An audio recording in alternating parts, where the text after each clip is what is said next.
What's up guys? So, kamusta kayo dyan? And then, nandito naman tayo sa challenge natin is Spy Challenge Escape pala. So, yan po yung tawag natin ngayon sa challenge nito guys. So, yung gagawin ko, ako pa lang mag-isa guys, no? Kasi yung my loves ko, hindi niya kaya. Kasi baka mahihirapan siya. So, sana po maintindihan nyo yung rason kung bakit siya hindi sa sasama sa challenge na ito. Ako lang yung mag-isa. And then, may twist naman. So, yung twist is may itlog tsaka sili. 3 sili at 1 itlog. Kapag hindi ko nagawa na makatakas sa loob ng 5 minutes is kakain ako. Pipili ako kung saan yung gusto kong kakainin, sili ba or itlog ba. So yan po guys, no. Bago ang lahat is mag-subscribe lang po kayo kung bago lang po kayo dito sa YouTube channel ko guys, para more challenging po tayo guys ba. And then challenge sa susunod is ako lang mag-isa, pero kasama ko pa rin yung my loves ko, pero hindi siya kasama sa challenge, kundi tutulong na lang siya. And then yun, magsisimula na kami sa challenge na ito guys. Let's go.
nakatakas tayo, din tayo.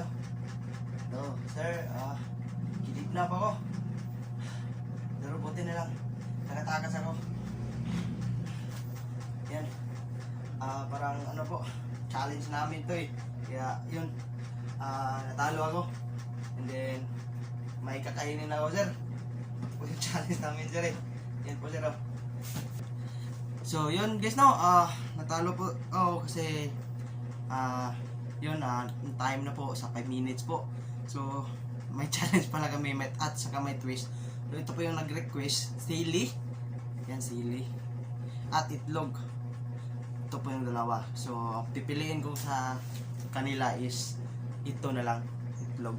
Kasi kapag ganito, hindi ko kaya to eh. Pero kung minsan kakayanin natin. So, ito lang yung kaya natin. Kasi hindi natin nakayanin yung 5 minutes, kaya ito yung kakainin natin ngayon. Itlog. Let's go.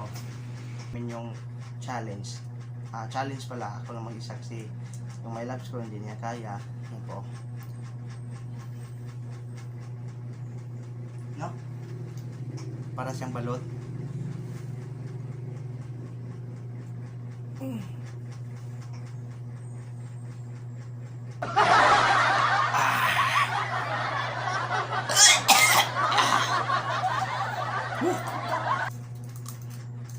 Para sa tubig guys, no?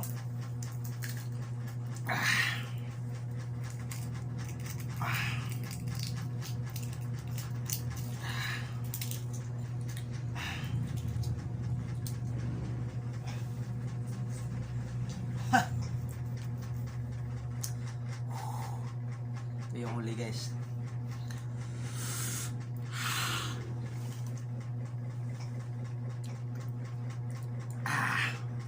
Good job. Yan. Talo kasi tayo eh.